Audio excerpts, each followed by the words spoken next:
안녕하십니까.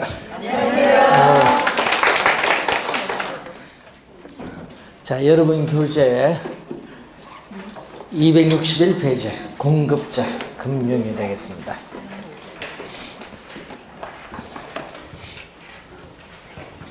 자, 공급자 금융을 보시면은 공급자가 이 자금을 우리가 조달하는 것을 말합니다.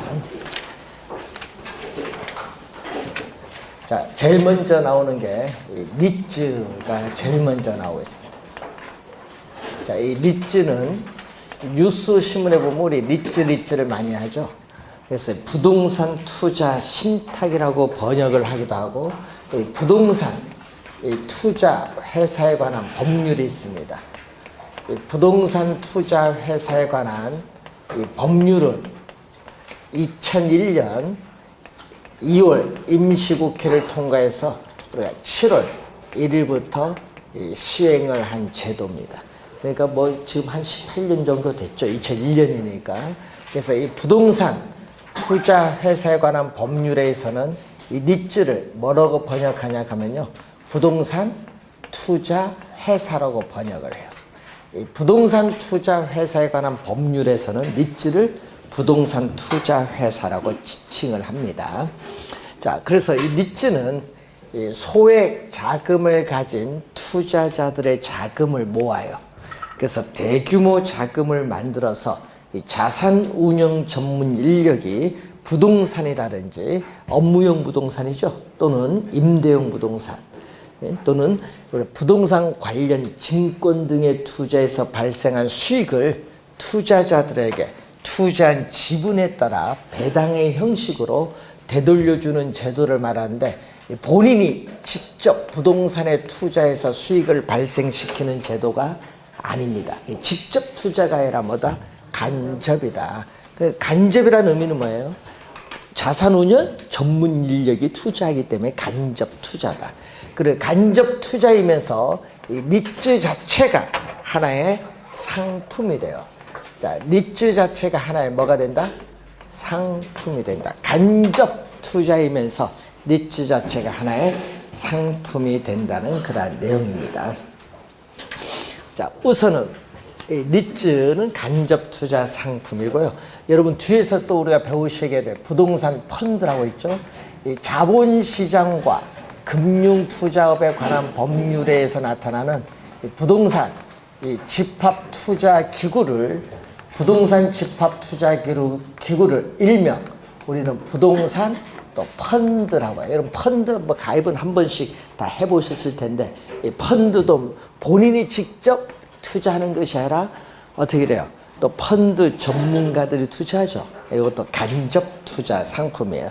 그래서 여러분 과거에 니츠와 펀드 우리가 요거 비교하는 문제를 하나 출제를 했었어요. 둘 다 간접 투자 상품입니다. 자, 그리고 또 여러분 그 간접 투자 상품 체크해야겠죠. 그래서 여러분 위에서 한 4번째인가 간접이 나와 있고, 그 바로 밑에 또 부동산 뮤추얼 펀드가 나와 있죠. 자, 이 증권회사의 뮤추얼 펀드에 빗대어 이 소액 자금을 모아서 대규모 자금을 만들어서 투자한다는 의미에서 우리는 증권회사의 뮤추얼 펀드에 빗대서 부동산의 우리가 뮤추얼 펀드를 우리는 니츠라고 해요. 부동산의 뮤추얼 펀드다, 이렇게 보시면 되겠습니다. 그래서 니츠의 개념이죠. 그래서 니츠의 장점 중에 하나가 뭐냐 하면요, 우리 소액 자금을 가지고 대규모 자금을 만들죠. 그래서 예를 들어서 뭐 여의도에 3천억짜리 건물을 하나 살 수 있어요. 펀드에서, 니츠에서. 그러면 무슨 얘기예요? 문제는 여러분은 소액 자금을 투자했다 하더라도 대규모 부동산을 소유할 수 있는 기회를 가질 수 있다. 장점이에요. 이것도 한번 출제를 했었고요. 그리고 또 우리는 본인이 직접 부동산에 투자하면은 부동산 경기 침체 시에 부동산을 매각해서 현금화가 어려워요. 그렇지만 니츠는 주식회사예요. 그래서 증권시장의 주식에 투자하기 때문에 경기가 침체하여도 언제든지 주식을 매각해서 현금화가 빠릅니다. 현금화가 빠르게 가능하기 때문에 황금성, 유동성 면에서 유리하다는 장점이 있어요. 리츠에 투자하면은. 그래서 리츠는 또 무슨 회사? 리츠는 주식 회사라는 걸 항상 염두에 두셔야 돼요. 자, 주식 회사라는 걸 염두에 두시면 돼. 주식을 발행합니다. 증권 시장에서. 자, 장점이에요. 그리고 리츠는 부동산 관련 증권 등의 분산 투자이기 때문에 분산 투자에 따르는 위험을 분산시키는 효과가 있어요. 자, 그리고 이 리츠는 이 부동산 투자 회사에 관한 법률에서는요, 리츠를 자기관리 부동산 투자 회사, 자, 이 자기관리 우리가 부동산 투자 회사라든지 또 위탁 관리 부동산 투자 회사, 그리고 기업 구조 조정, 기업 우리가 구조 조정 부동산 투자 회사로 이렇게 나눠보는데, 이 위탁 관리와 기업 구조 조정 이 부동산 투자 회사인 경우에는 이 배당 90% 이상 배당을 할 경우에는 법인세가 면제가 돼요. 법인세가 면제가 되면요, 법인세 지금 25%인데 면제가 되면 어떻게 돼요? 우리는 그만큼 수익률은 더 높아진다는 장점이 있어요. 수익률을 높아진다. 그래서 우리나라 초창기에 우리 수익률의 평균 한 10 몇 년간요 23% 정도 나왔어요. 상당히 높습니다. 자, 그리고 처음 도입될 때는요, 이때는 IF 이후라 보니까 기업 구조조정, 부채 상환 목적의 리츠가 거의 대부분이에요. 그래서 그때 당시는 기업 구조조정을 뭐죠? Corporate Restructuring이라고 해서 CR로 써요, 약어로. 그래서 이 기업 구조조정 부동산 투자 회사를 뭐죠? CR 리츠고, 그래서 초창기는 거의 대부분마다 CR 리츠가 거의 대부분이에요. IF 직후다 보니까. 그래서 이 CR 리츠는 소액 자금을 가지고 대규모 자금을 만들어서 투자를 합니다. 그래서 초창기에서는 이것은 무슨 형태? 뮤추얼 펀드 형태로 운영됐다. 이 기업 구조조정 부동산 투자 회사는 초창기에는 무슨 형태로? 뮤추얼 펀드 형태로 우리가 운영을 했다는 걸 염두에 두시면 되겠습니다. 자, 그러면은 지금 이 리츠에 있어서의 장점인데, 이 증권시장에서 상장 요건을 갖춰서 상장을 하면요, 정보를 공개해야 돼요. 그래서 정보의 투명성이 강화된다는 장점도 있습니다. 여러 가지 장점들이 많습니다. 그래서 한번 확인해 보시면 되겠고요. 262페이지 보시면은 부동산 투자 회사의 개념이 나오죠. 이 자산을 부동산에 투자하여 운용하는 것을 목적으로 부동산 투자 회사에 관한 법률에 의해서 설립된 회사를 부동산 투자 회사라고 하는데, 부동산 투자 회사에 관한 법률 제2조에 보면요, 부동산 투자 회사의 종류를 3가지 있어요. 여러분 우리가 2년 전 27회 시험에 이 3가지 종류가 있다 한번 출제를 했었거든요. 그리고 또 개념도 많이 내죠. 이 개념도요, 시험 문제에 4번 정도 출제를 했거든요. 이 개념도 우리가 시험에 4번 정도 출제를 했는데, 그 4번 중에서도 2번 정답을 물었어요. 2번 정답 물은 게 여기서 정답 물었어요. 여기서 25회도 여기서 정답 물었고 24회도 물었고 2번 정답 지문입니다. 자기 관리를 잘 공부해 두셔야 돼요. 자산 운용 전문 인력을 포함한 임직원을 상근으로 두고 자산의 투자 운영을 직접 수행하는 회사를 말합니다. 그리고 또 본점 외에 지점을 설치할 수 있고, 또 직원을 고용하거나 상근 임원을 둘 수 있는 이런 회사를 우리 무슨 회사? 실체 회사라고 해요. 실체 우리가 회사라고 한다, 이런 얘기겠죠. 자, 그런데 이 위탁관리 부동산 투자 회사와 기업 구조조정 부동산 투자 회사가 있죠. 자, 요 2개는 이 자산의 투자 운영을 직접 하는 게 아니죠. 이 자산에 있어서의 투자 운용을 어디에 위탁하죠? 이 자산 관리 회사에 위탁합니다. 이 자산 관리 회사에 위탁하는 회사예요. 그래서 요 두 개는요, 본점 외에 지점을 설치할 수 없고요. 또 직원을 고용하거나 상근 임원을 둘 수 없다.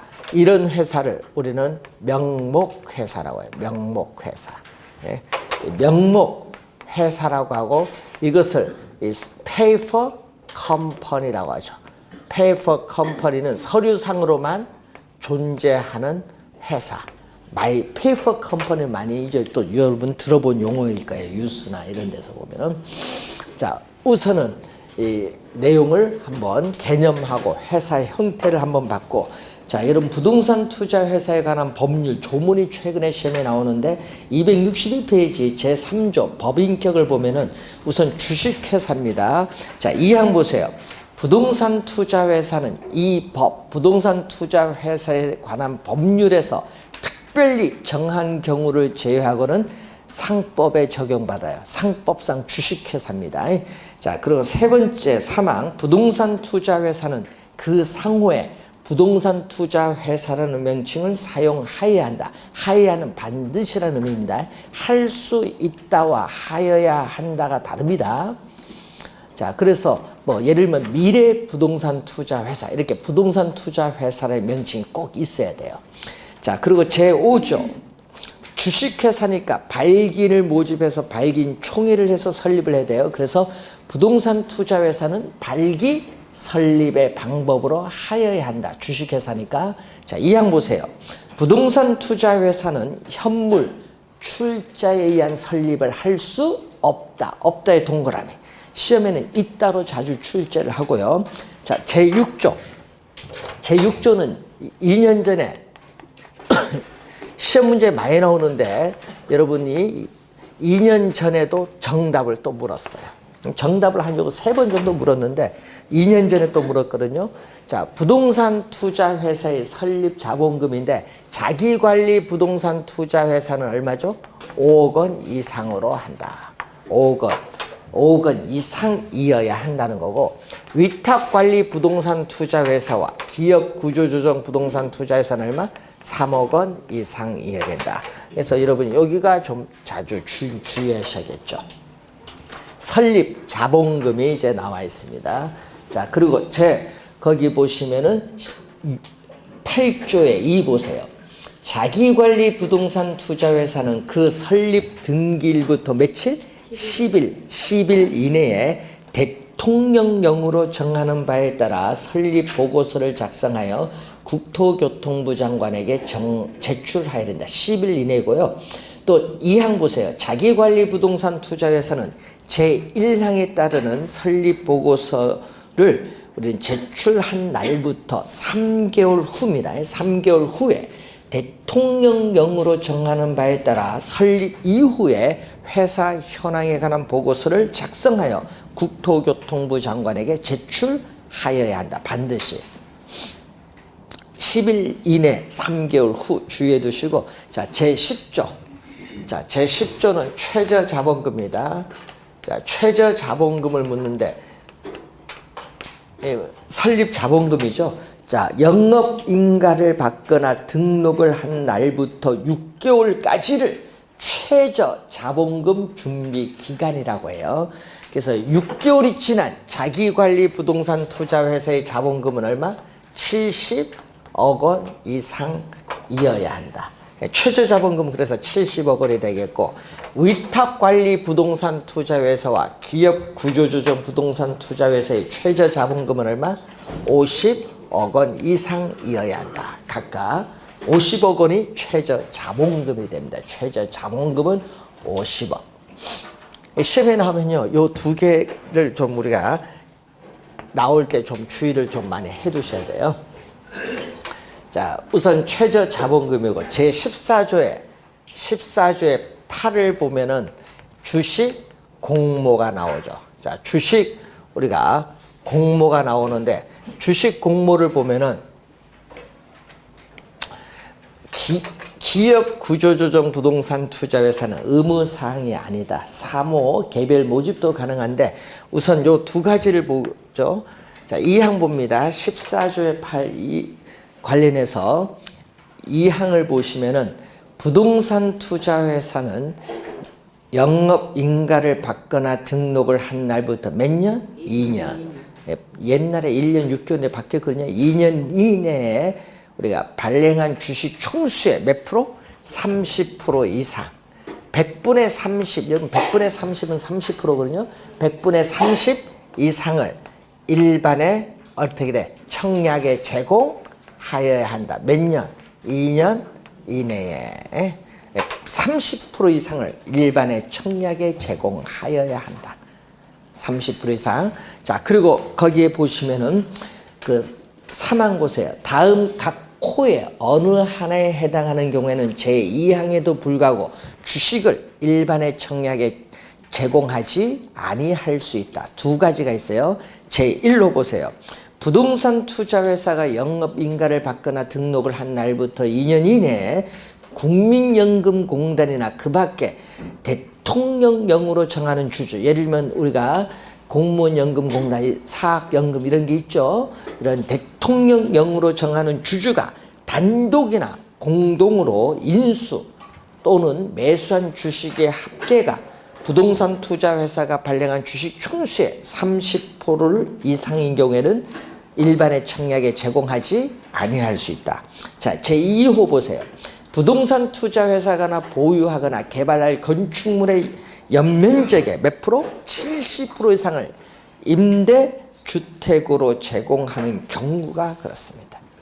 70% 이상을 임대주택으로 제공하는 경우에는 일반의 청약에 어디 제공하지 아니할 수 있다는 거죠. 자, 제15조. 자, 15조 작년에 2번 바뀌었어요. 3월 달에 법이 바뀌었는데 또 문제가 생겨서 10월 24일 날 또 개정했어요. 작년에. 주식 분산은 1인당 주식 소유 한도인데, 자, 주주, 여러분 주주 1인과 그 특별 관계자는 부동산 투자 회사가 발행한 주식 총수의 뭐를 50% 이상을 초과하여 주식을 소유하지 못한다. 그럼 몇 프로 이내 소유한다? 50% 이내 주식을 소유를 해야 돼. 초과해. 50%를 초과해 주식을 소유하지 못해요. 그래서 50% 이내인데 요거 바뀌기 전에는요 30, 40이었거든요. 바뀌었어요. 50% 이내. 그런데 요거까지 적용을 하다가 10월 24일 개정되면서 요것은 적용하지 않는다. 기업 구조조정 목적으로 하기 때문에 요거는 적용되지 아니한다. 작년 또 10월 24일 또 개정했어요. 네? 자, 우선은 주식 분산이고 19조 현물 출자 봅니다. 1항 부동산 투자회사는 영업인가를 받거나 등록을 하고 최저 자본금 이상을 갖추기 전에는 동그라미, 갖추기 전에는 현물 출자를 받는 방식으로 신주를 발행할 수 없다. 없다의 동그라미. 그러니까 갖추기 전에는 없거든요. 그럼 갖춘 후에는, 최저 자본금 이상을 갖춘 후에는 신주를, 현물 출자를 받는 방식으로 신주를 발행할 수 있겠죠. 그래서 해석을 잘 해두셔야 됩니다. 자, 이 항 보세요. 부동산 투자회사의 영업인가 또는 등록 후에 동그라미, 후입니다. 부동산 투자회사의 현물 출자를 하는 재산은 다음 각 호의 어느 하나에 해당하여야 한다. 5가지가 있어요. 부동산, 지상권, 임차권 등 부동산 사용에 관한 권리. 자, 신탁이 종료된 때에 신탁 재산 전부가 수익자에게 귀속하는 부동산 신탁의 수익권, 또 부동산 소유권의 이전 등기 청구권, 또 공익사업을 위한 토지 등의 취득 및 보상에 관한 법률에 따라 공익사업의 시행으로 조성한 토지로 보상을 받기로 결정된 권리, 이거 일명 대토보상권이라고 해요. 5가지가 있습니다. 자, 주식 상장 봅니다. 1항 부동산 투자회사는 상장 규정에 상장 요건을 갖추게 된 때에는 지체 없이 주식을 상장하여 그 주식을 증권시장에서 거래되도록 하여야 한다. 그러니까 여러분이 부동산 투자회사를 설립해서 상장을 바로 하는 것이 아니라 뭐를 갖춰야 돼? 상장 요건을 갖추게 된 때. 왜? 투자자를 보호하기 위해서. 여러분 사기당할 수는 없잖아요. 예? 자, 그 요건을 갖춰야 됩니다. 자, 제22조의 3. 265페이지. 자산관리회사를 설립하려는 자는 국토교통부 장관의 인가를 받아야 됩니다. 인가. 자, 요건이 있거든요. 자본금은 얼마? 자산관리회사의 자본금은 70억 원 이상이고, 또 자산운용 전문 인력을 대통령령으로 정하는 수의상 상근으로 둘 것. 대통령령에는요 5인 이상으로 나와 있어요. 대통령령에는 5인 이상. 자, 23조로 갑니다. 부동산 투자회사의 위탁으로 그 자산의 투자 운용에 관한 자문 및 평가 등의 업무를 하려는 자는 국토교통부 장관의 등록을 하여야 한다. 등록입니다. 자, 자본금은 얼마? 5억 원 이상으로서 대통령령으로 정하는 금액 이상일 것. 근데 대통령령에는요 10억 원 이상으로 나와 있어요. 대통령령에는 10억 원 이상. 그리고 자산운용 전문 인력을 대통령령으로 정하는 수의상 상근으로 두는데 대통령령에는 3인 이상으로 나와 있어요. 대통령령에는 3인 이상. 자, 처분에 대한 제한 봅니다. 1항. 부동산 투자회사는 부동산을 취득한 후 5년의 동그라미 치면 되죠. 5년입니다. 5년의 범위에서 대통령령으로 정하는 기간 이내에는 부동산을 처분하여서는 아니 된다. 여러분, 대통령령에는요 주택, 또 주택 이외의 주택, 비주택 모두 1년 이내입니다. 대통령령에는.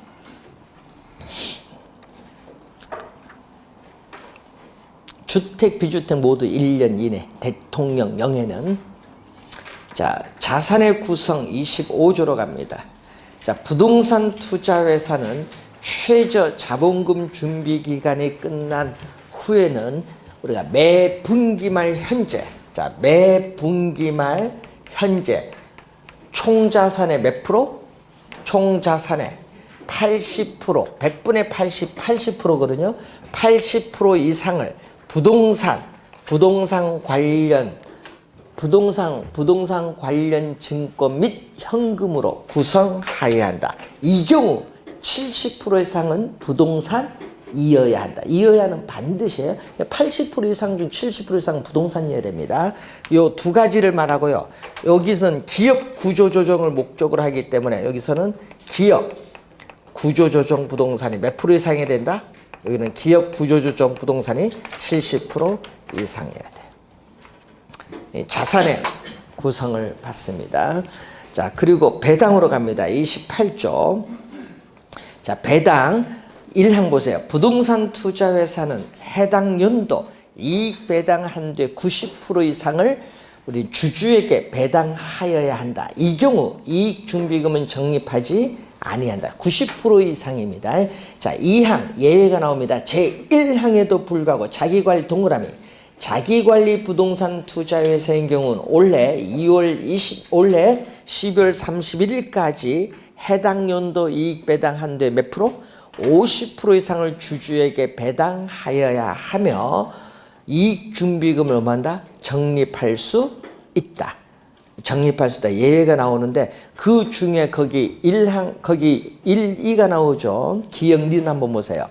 자, 여러분 50% 이상을 주주에게 배당하여야 하며 근데 50% 이상 중에서 어떻게 돼요? 50% 이상 90% 미만은 주주총회 특별 결의를 합니다.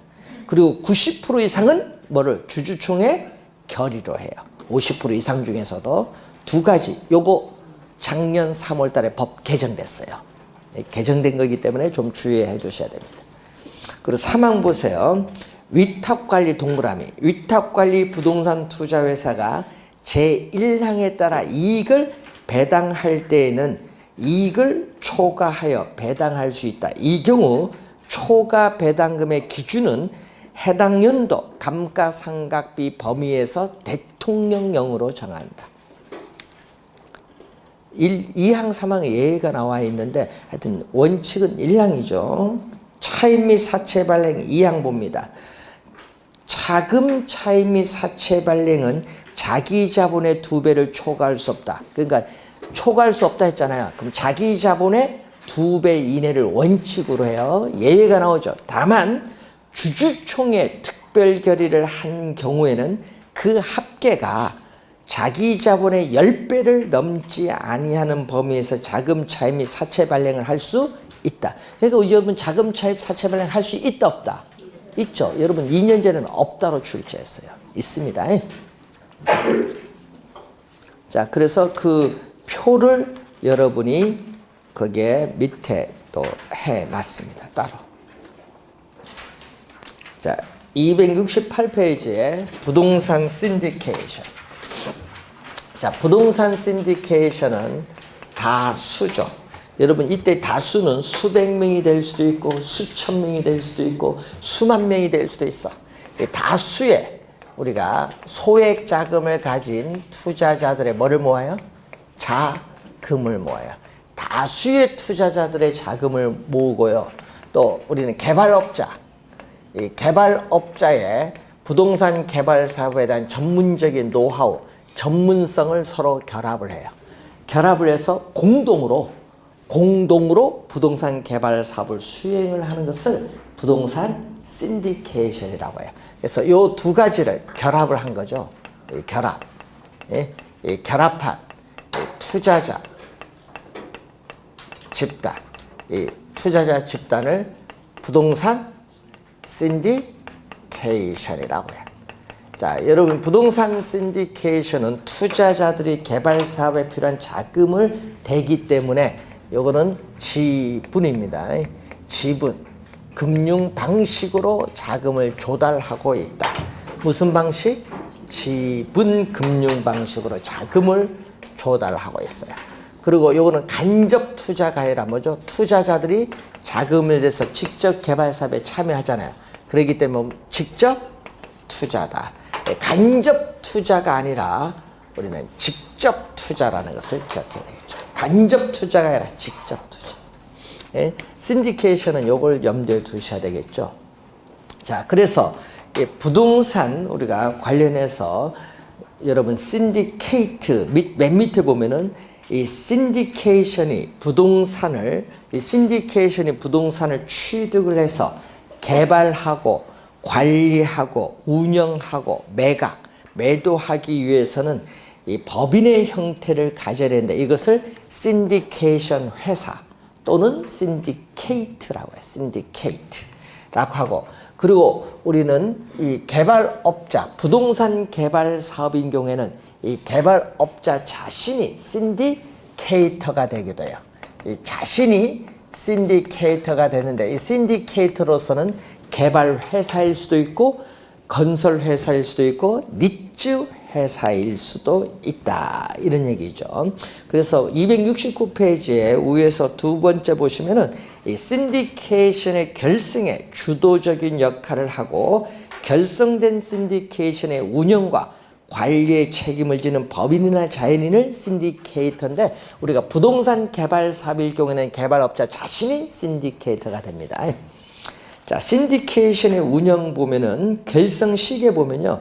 개발업자들은 개발사업 시작부터 신디케이션을 결성하기도 하지만 경우에 따라서는 자기의 자본으로 개발사업을 완료를 하고 또 임대차를 한 이후에 신디케이션을 결성할 수도 있다. 이런 얘기죠. 그러니까 시작 전에 할 수도 있고 완료 후에 할 수도 있고. 자, 그런 얘기입니다. 자, 그리고 관련해서 다수의 투자자는 투자한 자금 한도 내에서 책임을 진다. 여러분 개발사업 망해도 자기 투자한 자금만 돈 날리면 돼요. 투자 한도 내에서 책임을 지는 것을 우리는 뭐라고 하죠? 유한 책임 사원이고, 그리고 회사를 조직하고 경영하지 않기 때문에 유한 책임 사원인 투자자를 수동적 투자자라고 하고, 투자자는 개발 사업의 결과 발생한 수익에 대해서는 뭐를 배당 수익을 얻을 수도 있어요. 뭐 손실 볼 수도 있죠, 당연히. 그리고 개발업자는 개발 사업에 대해서 요거는 무한대로 책임을 져요. 무한 책임 사업. 왜냐? 회사를 조직하고 뭐한다? 경영하기 때문에. 회사를 조직하고 경영하기 때문에 관리, 운영의 책임을 뭘로 진다? 무한대로 지기 때문에 이 무한 책임 사원인 개발업자를 우리는 능동적 투자자라고 해요. 능동적 투자자. 그래서 이 두 가지를 더한 거죠. 우리가 미국에서는 우리나라에서는 신디케이션을 거의 활용을 하지 않는데 미국에서는 많이 활용해요. 그래서 미국에서 부동산 신디케이션의 대표적인 형태는 이 두 가지를 합한 거예요. 이 두 가지 합한 것을 전문용어로 우리는 파트너십이라고 해요. 예? 파트너십이라고 하는데 파트너십을 번역을 하면요. 우리 기업의 형태는요. 유한회사, 한명회사, 합자회사, 주식회사가 있는데 번역을 할 때 이것을 뭘로 번역하면 합자회사라고 번역해요. 그래서 이 합자회사를 말해요. 미국에서의 부동산 신디케이션의 대표적인 때는 파트너십이고 이때 자금을 모집을 한다. 네? 자금을 모집을 할 때는 뭐를 모집한다? 개별 모집. 개발 사업의 규모가 작을 때에는 개별 모집, 사모라고 하거든요. 사모 방식에서 모집하고 개발 사업의 규모가 큰 때에는 우리는 공모는 공개 모집이죠. 공모 방식에서 자금을 조달하는데 미국에서는요. 투자자가 31명을 넘어가면은 반드시 공모 방식을 하도록 하고요. 법적인 규제를 많이 합니다. 왜? 대규모 자금을 조달해서 개발 사업에 투자하니까. 자, 이 모집하는 방식 두 가지가 있습니다. 자, 기본적 개념 확인해 두시고요. 자, 여러분 교재 270페이지에 프로젝트 파이낸싱. 자, 우선 니츠는 요 조문이 최근에 출제하는데 니츠는 올해 출제가 예상되는 상당히 중요한 부분입니다. 니츠. 자, 프로젝트 파이낸싱은 반반이야, 출제 가능성. 26회치에 우리가 출제를 했는데 반반이거든요. 요거는. 자, 프로젝트 파이낸싱인데 파이낸싱은 뭐다? PF라고 해요. 그래서 뉴스 신문에 보면은요. PF라는 용어로 우리가 많이 나오고 있죠. 그래서 파이낸싱은 우리 금융 처음 배울 때 금융이라고 배웠잖아요. 파이낸싱, 금융. 자, 금융이라는 용어로 우리가 배운 용어입니다. 금융. 예, 프로젝트 금융입니다. 그래서 우선은 주의해야 될 것은 프로젝트 파이낸싱은 부동산을 담보로 우리는 금융기관으로부터 대출을 받는 방식이 아니에요. 아니다. 부동산을 담보로 해서 금융기관으로부터 대출 받는 방식이 아니라 12회 시험에 처음 출제했을 때 그때 처음 도입돼서 출제했거든요. 그때는 어떻게 돼요? 우리는 부동산을 담보로 자금을 조달하는 걸로 출제했어요. 부동산을 담보로 해서 자금을 조달받는 방식이 아니라는 걸 항상 염두에 두셔야 됩니다.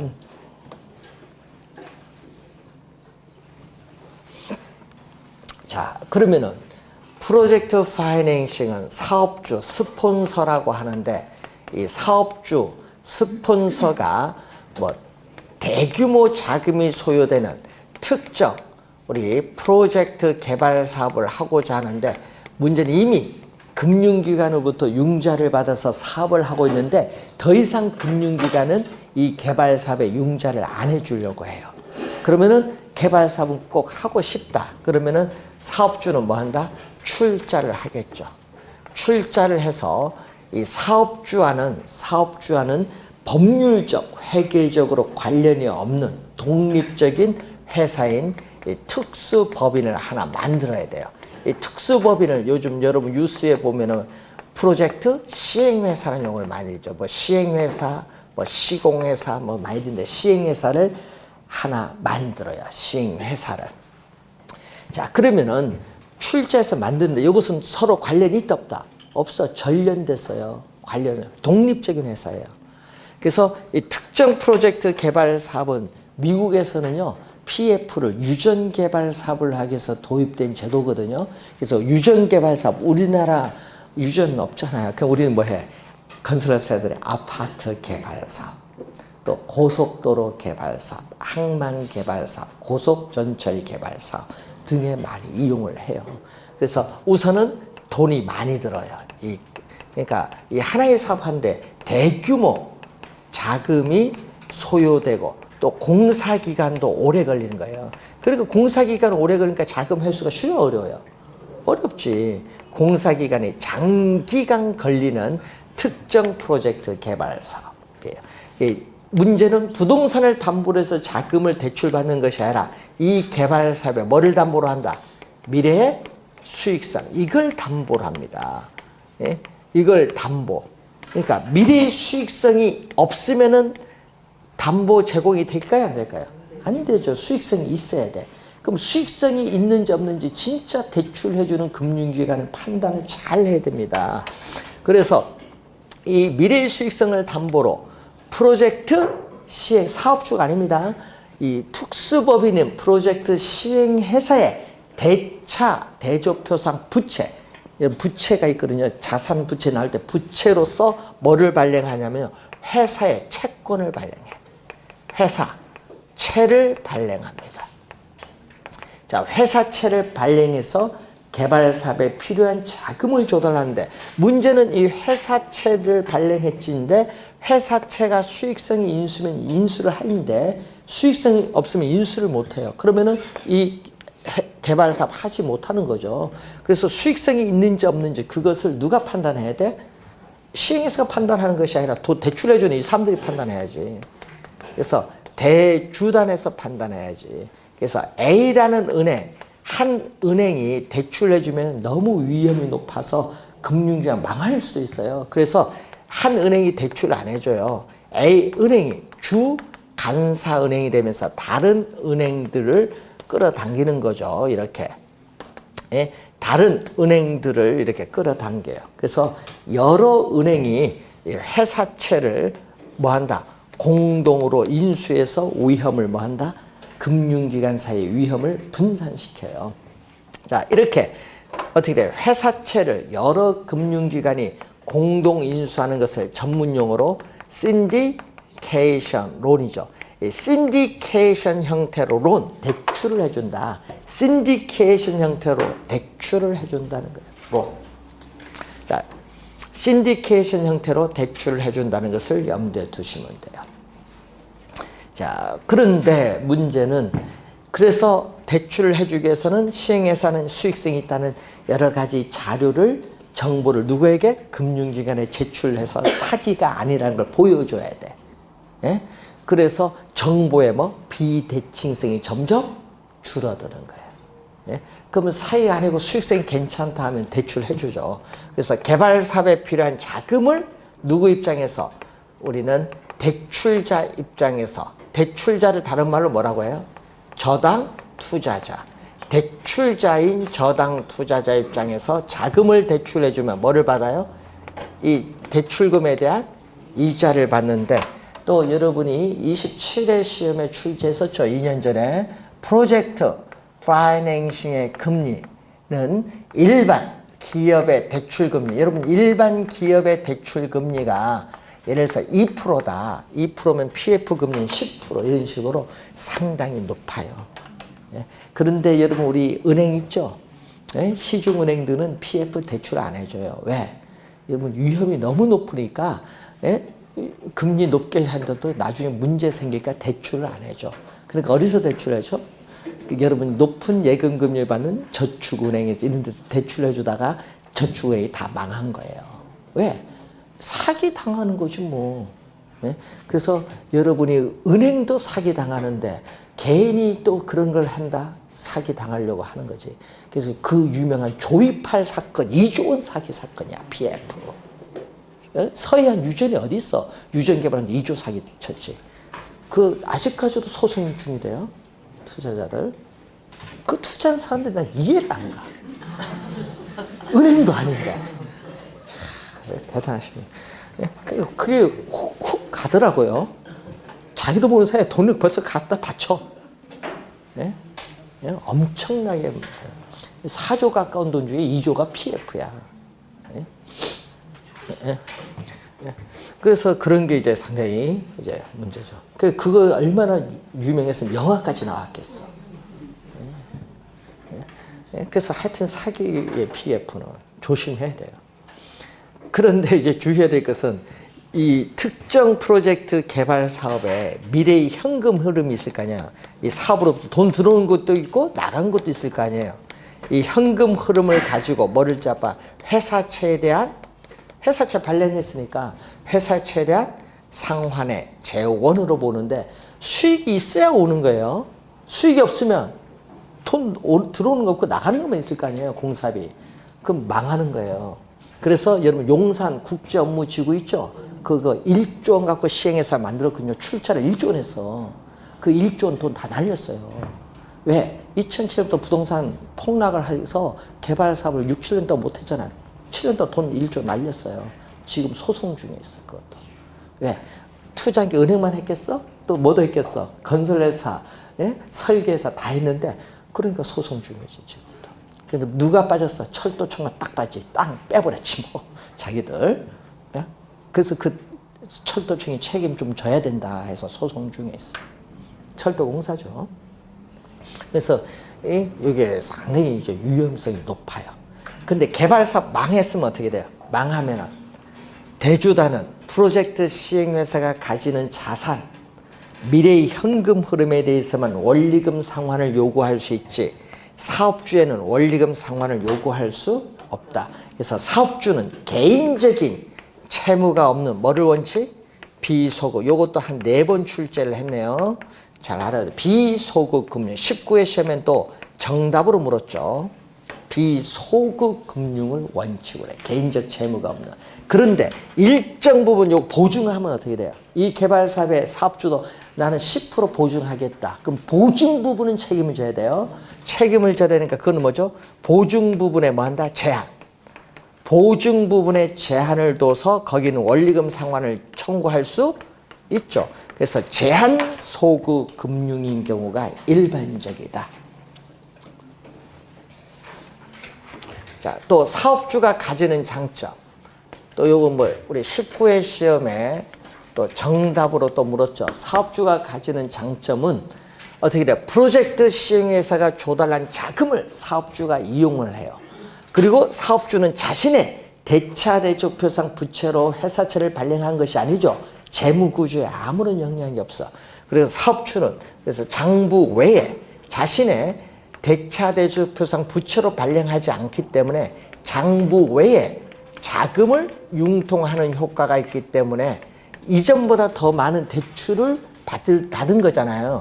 그래서 채무, 부채를 수용할 수 있는 능력이 이전보다 더 높아진다는 장점. 이게 또 정답으로 한번 물었죠. 사업주가 가지는 장점입니다. 자, 금융기관은 또 위험을 자신들만 부담하기는 그렇다. 분산 더 하자. 위험을 분산하기 위해서 여러 이해관계인 원료 공급업자, 구매자, 시공회사인 건설회사, 국책사업일경 정부 등의 뭐다? 보증을 통해서 위험을 분산시킬 수 있다. 그리고 프로젝트 시행회사가 돈을 관리하면 멋대로 쓸 수도 있기 때문에 별도로 두는 거예요. 뭐를 둔다? 부동산 신탁회사. 자, 부동산 신탁회사에서 뭐를 두냐? 에스크로우라고 해요. 에스크로우 계정을 위탁관리 계좌라고 합니다. 에스크로우 계정, 위탁관리 계좌를 통해서 뭐한다? 현금 흐름. 현금 흐름을 통제한다. 자금을 관리하는 거예요. 현금 흐름을 통제를 해서 뭐를 한다? 자금 관리를 하는 게 에스크로우 계정에서예요. 먼저 뭐부터 지급해? 공사비부터 지급하지. 이 개발 사업에 발생한 이익부터 지급하면 안 돼요. 이익은 맨 마지막에. 공사비 우선 지급입니다. 이거 사기 많이 치죠. 예, 저축은행 사건이 상당히 유명해서 요즘 웬만하면 대출 안 해주려고 해요. PF. 위험해서. 자, 그런데 이 개발 사업이 진짜 괜찮다. 괜찮으면 어떻게 돼? 대주단이요. 진짜 괜찮으면 대주단이 누구 입장에서? 지분 투자자. 여러분, 대출자가 아닌 누구 입장에서? 지분 투자자의 입장에서 뭐를 투자한다? 지분을 투자를 해요. 그러니까 지분 투자자 입장에서 지분을 투자를 한다. 네? 여러분 요즘 GM 사건 있죠? 요즘 뉴스 많이 나는데 GM이 이제 한국산업은행의 17% 주식을 가지고 있어요. 지분. 네? 그럼 지분을 가지고 있어요. 대우 옛날 부도 났을 때 그 공적 자금 투자를 했을 때 17% 지분을 가졌는데 이것을 어떻게 돼요? 이 미래의 그 GM의 수익성이 괜찮으면은 자기 산업은행이 뭐 한다. 그럼 우리도 지분 더 투자할 게 할 수도 있어. 근데 보니까 수익성이 안 나올 것 같거든. 예? 예? 망할 것 같거든. 그럼 지분 투자하기 어렵지. 요것만 날리면 되잖아. 17%만. 17% 날리면 돼요. 근데 더 투자해서 날리느니 그래서 투자 안 하겠다니까 이제 GM이 머리 쓴 거죠. 뭐 한다. 예? 3조 2천억 그 차입금 그걸 전액 지분 주식으로 전환하겠다. 그러면은요 주식 어떻게 돼요? 지분이 늘어나겠죠. 예? 산업은행 지분이 늘어날 거 아니야. 그러면 산업은행 주식은 줄어들어요. GM 미국 본사 지분은 늘어나니까 줄어들죠. 그래서 어떻게 돼? 우리나라 자산 담보로 산업은행에서 대출 해달라 이거야. 예? 지분 투자 안 하겠다 하니까 대출 해달라. 고민되는 거야. 안 해줄 수도 없고 안 해주면은 또 뭐 될 것 같고 그럼 그 돈 또 날리는 거지 뭐. 원래 GM은 3조 날리려고 이미 작정했어요. 그럼 돈도 망하면 못 받을 거 아니에요. 부도 나면. 그러니까 지분에서 돈 더 끌어당겨서 부실을 좀 줄이려고 하는 거지. 하여튼 머리는 잘 써요. 그러니까 여러분 투자하는 것도 머리 잘 써야 돼. 서로 싸워야 돼. 어떻게 하느냐. 근데 이 수익성이 있어야 돼. 지분을 투자하려면. 수익성 있으면 이거 투자할 필요가 없지. 수익성이 진짜 괜찮다. 그럼 투자를 해야 돼. 그러면 누가? 요 두 개가 서로 뭐 해야 돼? 프로젝트 시행회사와 대주단 금융기관의 지분 투자자 입장에서 공동으로 부동산 개발 사업을 할 수 있죠. 지분으로서 이걸 우리는 뭐라고 하냐면요.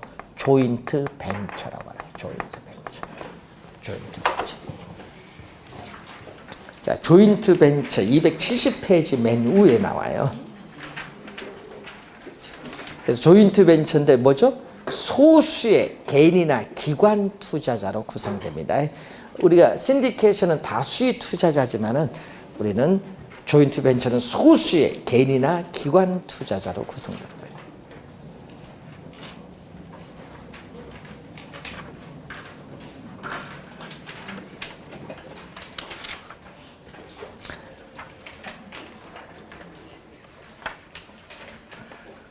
자, 이렇게 해서 우리가 공급자 금융인데 한 문제, 많으면 두 문제인데 여러분 27회도 두 문제, 26회도 두 문제 그리고 작년에는 출제 안 했어요. 그럼 올해는 출제 가능성이 높죠. 뭐가 출제 우선 1순위? 니츠가 1순위. 2순위는 뭐다? PF. 잘 확인해 두셔야 되겠습니다. 자, 그리고 부동산 개발 금융은 부동산 개발 관리는 좀 우리가 쉬운 단어니까 나중에 우선 하기로 하고 우선 338페이지에 우리가 감정평가 이론부터 먼저 들어가도록 하겠습니다. 이건 안 배웠기 때문에 11월 12월 기초도 안 배웠잖아요. 그래서 이 이론은 좀 어려운 이론이니까 이 이론부터 먼저 우리가 하도록 하겠습니다. 저번 주에 추강돼서 그래요. 그죠? 자, 그래서 잠시 쉬고 평가 기초 이론부터 들어가겠습니다.